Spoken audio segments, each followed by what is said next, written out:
So, simple abundance. I wanted to speak on abundance, and I sort of sat with the title for a little bit, and it came to me that simple abundance would be a good way to go. Because we can make abundance, prosperity, all these things that have to do with not only finances, but other aspects of prosperity and abundance in our lives. We can make it complicated, right? And so I'm here today to try and simplify that very piece, and we'll start it today and we'll finish it next week, and then no more talk about prosperity forever, I'm sure.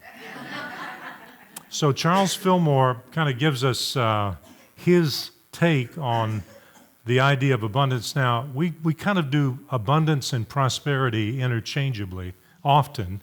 They can mean very different things to individuals, but we're going to kind of work with those ideas as sort of the similar concept or feeling that's in it. He defines abundance as spiritual abundance, ideas in consciousness of the omnipresent supply and support of the one mind, capital M, invisible substance with infinite capacity of expansion when held in mind, affirmed and praised.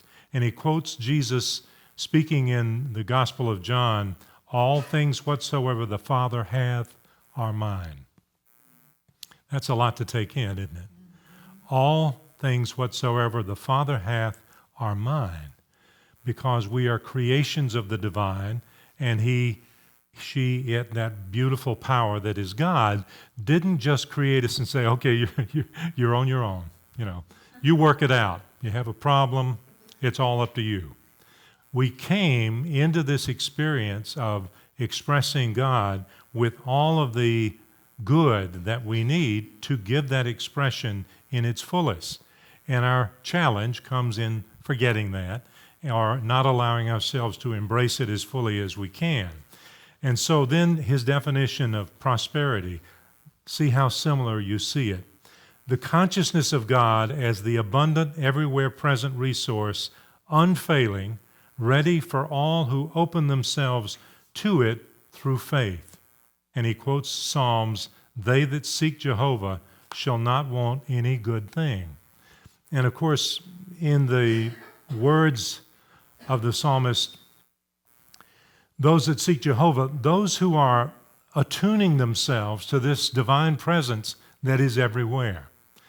I chose as some of the really meaty stuff around this subject of prosperity and abundance, Eric Butterworth, a beautiful unity minister that Reverend John Strickland worked with for a period of time and learned, I know, a great deal from. And I'm sure, John, he learned a lot from you. Yes. Although he may be, yeah, I'm sure he did. So there's probably some John Strickland wisdom, in these pages as well. But I didn't realize John would be back with us today, or I wouldn't have picked one of his. Yeah. Didn't work, did it? We knew you were here. So Charles Fillmore, in his definitions of these two subjects, in blending them as one, reminds us that we're all living in this sea of substance. In New Thought, Ancient Wisdom, and specifically in Unity, we refer to this infinite field that is there to supply us with every good thing as substance. And the word substance comes from the Latin substare, which means stands under. We say that good stands under or stands behind that which we can see with the eyes, but we see the manifestation of that. This church was an idea in the mind of a few people a few years ago, and because they held that idea and they allowed themselves to be channels of good, we're here today. Mary spoke to this energy that we're feeling today. And this energy is everywhere, but we allow ourselves to call our attention to it when we are willing, when we're willing. So we're all willing participants in what we've created here today.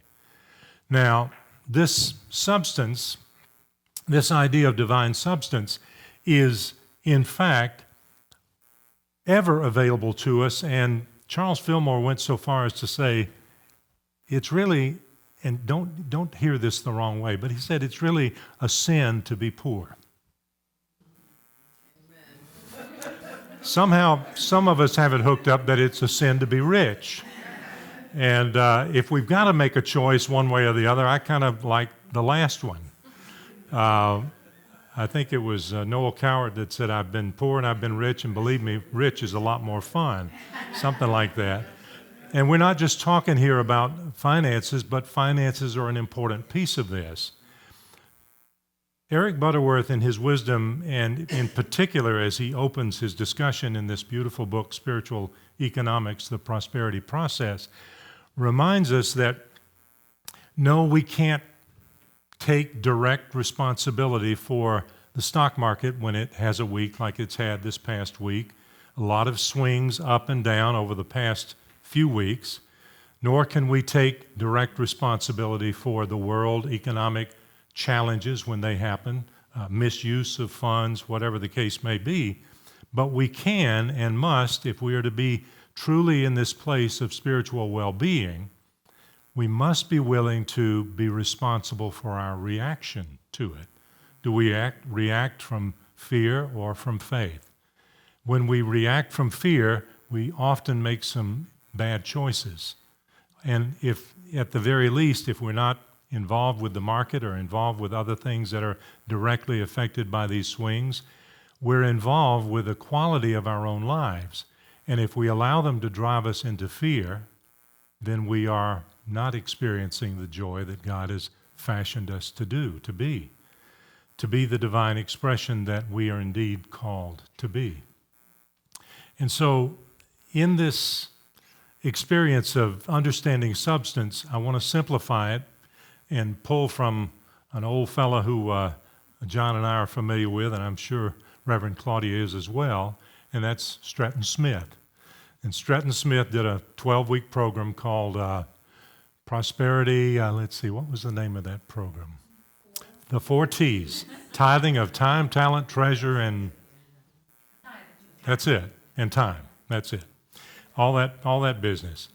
And he reminds us in that beautiful work that if we're allowing ourselves to be unconscious of this divine substance that we are indeed living and moving and having our being in, we're like the fish swimming in the ocean looking for the water.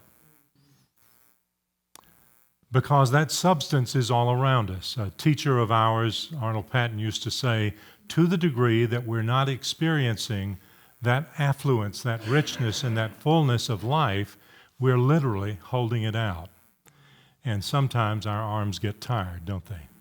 And so it's time, if that happens to describe us in any way, to bring our arms down and allow ourselves to, as Eric Butterworth so beautifully put it, be in the flow of this divine substance. Be in the flow of it.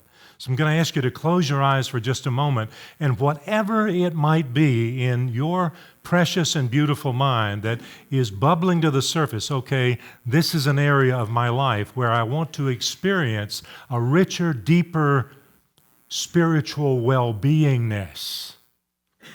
Allow yourself to go there. It may have to do with a healing of your physical body. It might have to do with your pocketbook, wallet, checkbook, bank balance, and that's perfect too.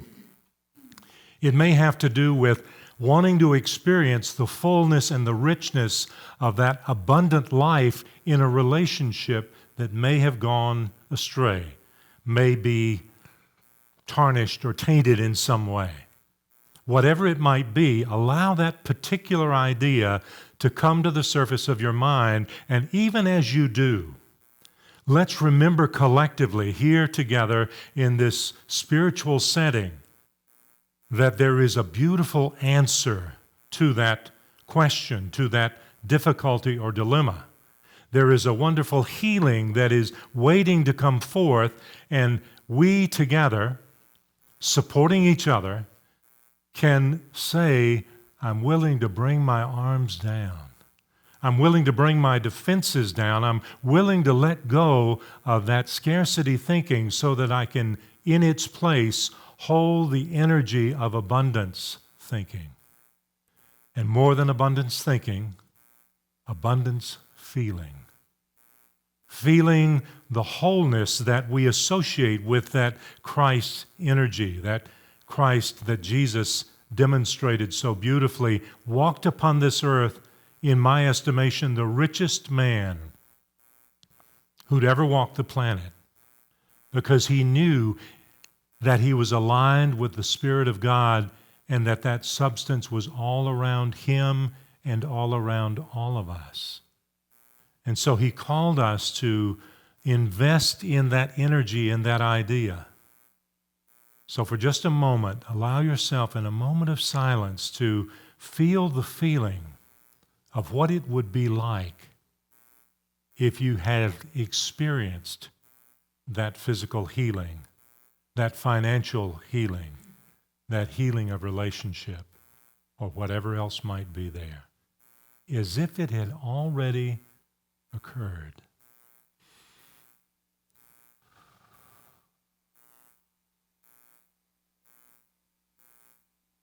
And when you're ready, just open your eyes. Powerful spiritual teaching that you've heard me share a number of times is that what we focus on expands. What we focus on expands. And if we are focused on lack, then we typically experience more lack. But if indeed we're focused on this abundance, if we allow ourselves to,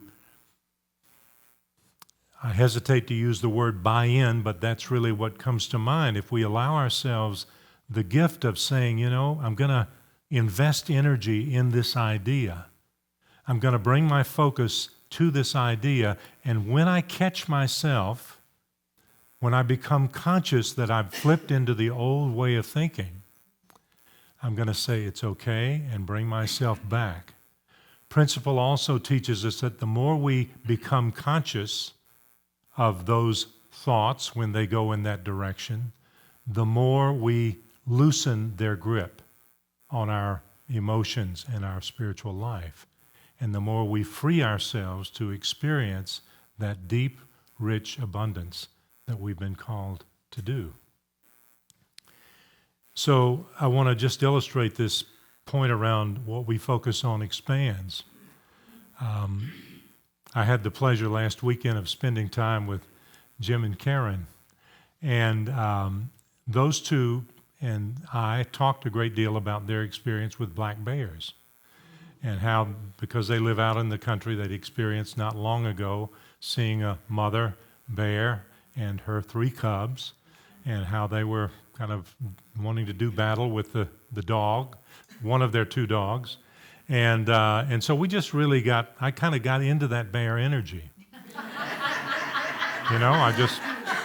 I left their home that next morning thinking about black bears. And I have not seen a black bear outside of maybe a zoo in 60 years. But on the way here today, this beautiful, beautiful black bear, probably a teenager, on the side of the road scampering into the forest. Mary just missed it, but I got to see it. And I thought, what you focus on expands. So I'm going to dial it back a little bit. But it proves the principle. And so that's our homework this week, not that we have to see a black bear, but that we take this particular key, and I'm going to share one other one, that we take this particular key and allow ourselves the gift of saying, okay, what is it that I want to focus on in this area of abundance and prosperity in my life to really establish more deeply this feeling of rich spiritual well-being, and see what happens. Maybe you'll have a story to share next Sunday. I want to refer to a quote that many of us have heard many times. It's Albert Einstein's, "The significant problems we face cannot be solved at the same level of thinking we were at when we created them." Now we've got to allow ourselves a paradigm shift, and the little nature, the littleness, the old hold-on energy part of us that is not really who we are is reticent to embrace a new paradigm. But we have to be firm with that voice and say, no, I'm going to make this shift. Dr. Joe Dispenza reminds us where you put your attention is where you put your energy. You place your energy.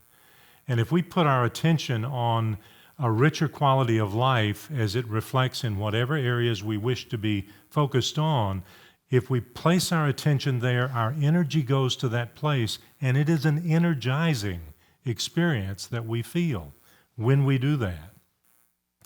By way of kind of reminding us of something that might be helpful is a beautiful story that comes from 2 Kings that Reverend Butterworth reminded me of, Dr. Butterworth, and it is the story of Elijah and the widow. Now, if you remember this about the story, the widow had lost her husband. Well, she was a widow. That sounded a little redundant, didn't it? The widow had lost her husband, and in the loss of her husband, unable to pay the debts that she had 2 children, and by Talmudic law, those 2 sons had to go to prison. So she went to Elijah. Now, Elijah is one of the most significant figures in the Old Testament. Elijah was, in many ways, considered a forerunner of the Christ. He is someone who perhaps didn't have quite the level of mastery that Jesus did, but he was close.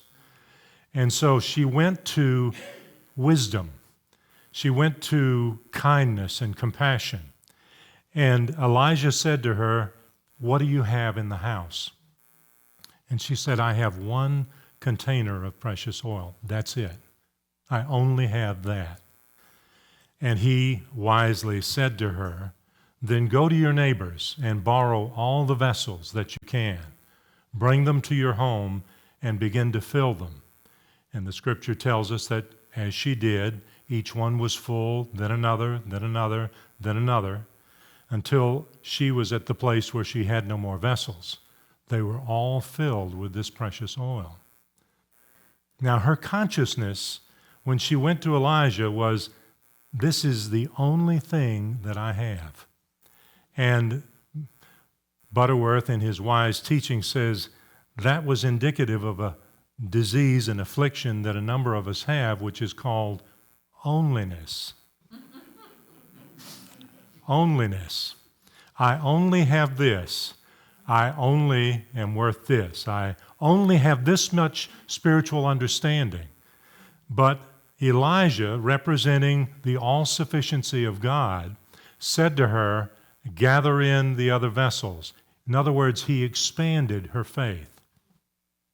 And when it was all said and done, and the oil had all been poured into all the vessels that were available, she had enough to pay her debts and enough for her and her sons to live on for the rest of their lives. A beautiful mystical story as well as a metaphysical story for us, and we are to ask ourselves our own question, what do I have in the house? What do we have to begin to build from in our willingness to expand our state of consciousness, to really live that abundant life that we're here to live? Now, we can come from onlyness and say, well, I only have this.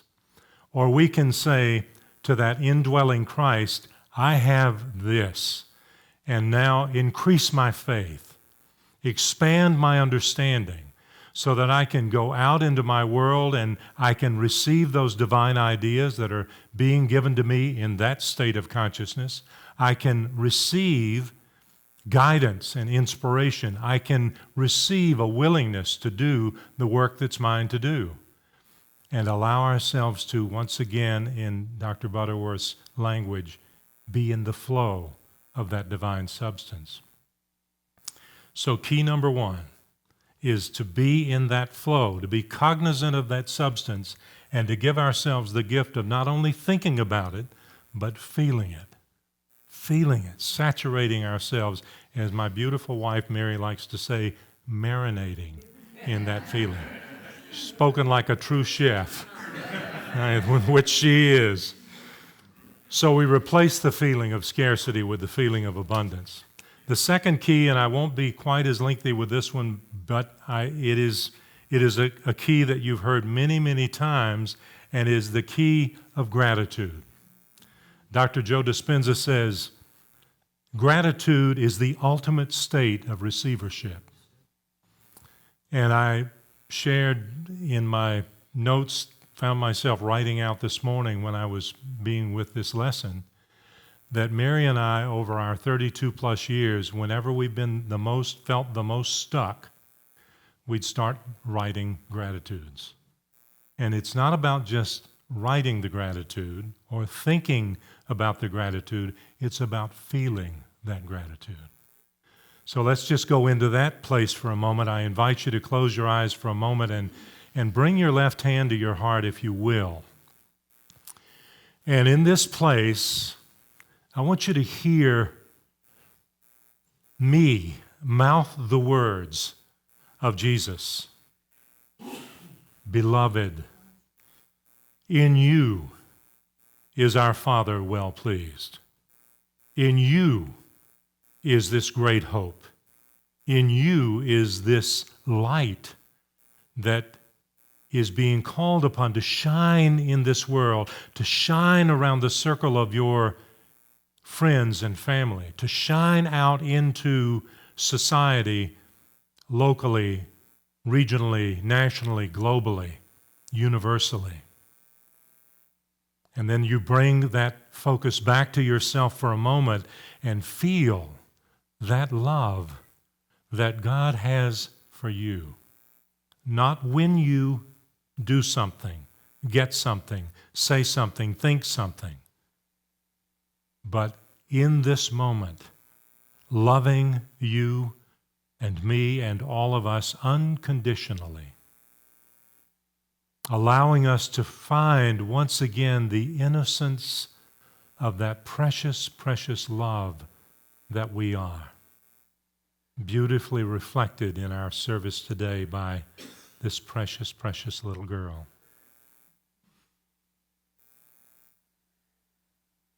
We can think we have somehow lost that innocence, that holiness, that preciousness, and yet the great spiritual masters remind us, impossible. It is who you are. And so allow yourself in this moment, if you will, to feel that gratitude for you, for your life, for your light, for your energy in this world, for your willingness to be an even greater expression of the divine, to let that light shine even more brightly. And as you do, and as I do, as we do collectively, we shift our own thinking and we help shift the thinking of this planet. We sing it in our peace song, let there be peace on earth and let it begin with me. So we allow ourselves to really take that in, to deeply feel that. We hear the prophet Elijah say to you and me, what do you have in the house? You've got a challenge, you've got a difficulty, you've got an experience of lack or limitation in one area or another, or perhaps in several. What do you have in the house? And so we come to that beautiful, powerful, spiritual idea of the Christ, and we say this understanding, this willingness, whatever it may be, not from a place of onlyness, but from a place of willingness. And then we hear the instruction of the Christ, represented by Elijah, who said, then go and gather containers. Expand your faith. Expand your faith in principle, in spirit, in love. Expand your faith in goodness and wholeness, and bring it forth. And begin to pour into that you've allowed to come into mind, into wholeness. Pour into that love and that light and that understanding, and watch it continue to grow as you are in that divine flow of God's good. Let it saturate every cell of your physical body, this beautiful idea of wholeness. Let it reach out and touch the affairs of your life, financial, relationships,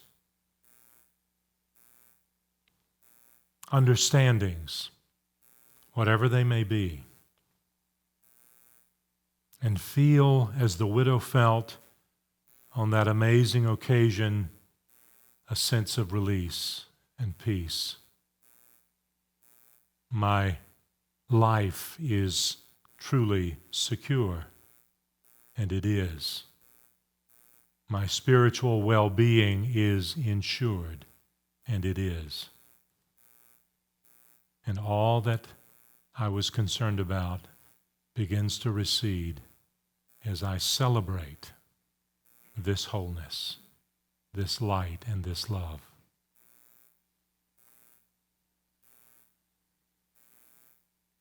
When you're ready, just open your beautiful eyes.